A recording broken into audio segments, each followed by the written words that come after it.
Robert Clive, वह आदमी जिसने इंडिया को कंपनी के पैरों पे गिरा दिया।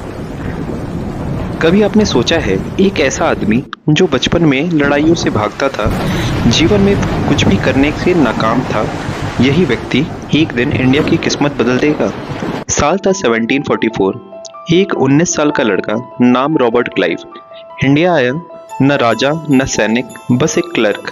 लेकिन यही क्लर्क ब्रिटिश इंडिया के लिए वो हथियार बन गया जिसके ईस्ट इंडिया कंपनी को बिजनेस कंपनी से उठाकर दुनिया की सबसे बड़ी प्राइवेट कंपनी बना दिया। यह कहानी है धोखे की, आग की और उस चिंगारी की जिसने भारत को 200 साल की गुलामी में ढकेल दिया। इंग्लैंड में क्लाइव का बचपन किसी बहादुरी की कहानी जैसा नहीं था। वह कमजोर था, अकेला था और लड़ाई झगड़े से डरता था। लोग उसका मजाक उड़ाते थे, ये लड़का लाइफ में कुछ नहीं कर पाएगा। बार बार घर से भागने की कोशिशें, असफलता, निराशा और फिर एक दिन उसके पिता ने कहा, इसे इंडिया भेज दो, शायद वहां कुछ सुधार हो जाए। यही वह पल था जब इतिहास ने करवट ली। जब क्लाइव इंडिया पहुंचा, उसे बताया गया यह कंपनी स्पाइसेस, सिल्क और कॉटन का व्यापार करती है। लेकिन सच्चाई, कंपनी व्यापार से ज्यादा सत्ता चाहती थी, जमीन चाहती थी, नियंत्रण चाहती थी। कंपनी को एक ऐसा आदमी चाहिए था जो निर्दयी हो, जो चालाक हो और जो इंडिया को झुका कर रख सके। वह आदमी था रॉबर्ट क्लाइव। क्लर्क बनकर आया क्लाइव धीरे धीरे कंपनी के अफसरों पर भारी पड़ने लगा। उसने अंग्रेजों को पहली बार दिखाया, इंडिया को तलवार से नहीं, दिमाग और धोखे से जीता जा सकता है। 1746 में एंग्लो फ्रेंच वॉर शुरू हुई। क्लाइव ने पहली बार हथियार उठाया और साबित कर दिया कि वह व्यापार नहीं, युद्ध के लिए बना है। कंपनी ने कहा कि ये लड़का मेरा फ्यूचर है। 1750s, बंगाल इंडिया का सबसे अमीर प्रदेश। इसके खजाने, इसके खेत, इसके जहाजों की चमक यूरोप तक फैली हुई थी। क्लाइव समझ गया, अगर बंगाल जीता तो पूरा इंडिया जीत जाएगा। लेकिन सामने था एक मजबूत, बहादुर, चालाक नवाब सिराजुद्दौला। क्लाइव ने महसूस किया कि बंगाल को युद्ध से जीतना मुश्किल है, तो उसने चुना धोखा, गद्दारी, कॉन्स्पिरेसी। उसने बंगाल की लालची दरबारियों से संपर्क किया। मीर जाफर, जगत सेठ, राय दुलबर्ग, ओमी चंद। सत्ता की भूख ने उन्हें अंधा कर दिया था। क्लाइव ने उनसे कहा, सिराज को गिराने के बाद हमारी मदद करो, बंगाल का सिंहासन तुम्हारा होगा। और यही लिखा गया प्लासी की साजिश। 23 जून 1757, प्लासी, एक छोटा सा गांव। मूसलाधार बारिश के बीच दोनों सेनाएं आमने सामने खड़ी थीं। सिराज की सेना 50,000 से ज्यादा सैनिक, क्लाइव की सेना 3,000 से भी कम। लेकिन असली खेल अभी बाकी था। जैसे ही युद्ध शुरू हुआ, मीर जाफर की पूरी सेना पीछे हट गई। उन्होंने एक भी गोली नहीं चलाई। क्लाइव मुस्कुराया, क्योंकि वह जानता था युद्ध वही जीतता है जो दिमाग से खेले। सिराजुद्दौला पराजित हुआ, भागते भागते पकड़ा गया और मार दिया गया। युद्ध खत्म, भविष्य बदल गया।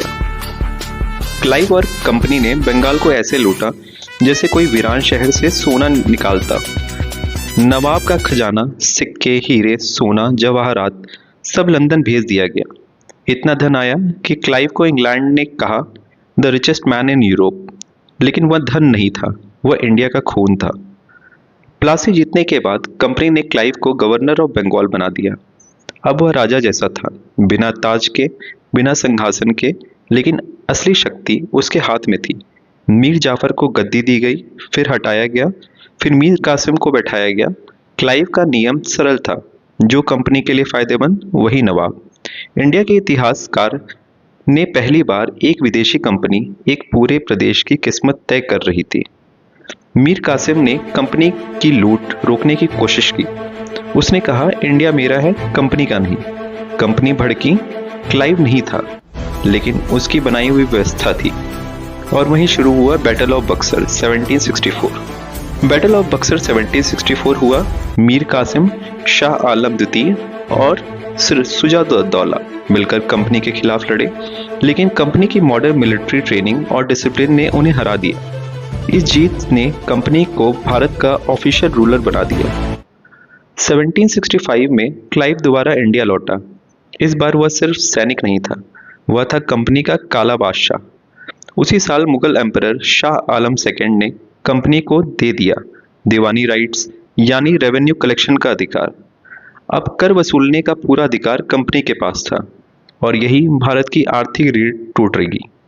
यह क्लाइव की सबसे बड़ी जीत और इंडिया की सबसे बड़ी हार थी। क्लाइव की पॉलिसीज ने एग्रीकल्चर को तबाह कर दिया।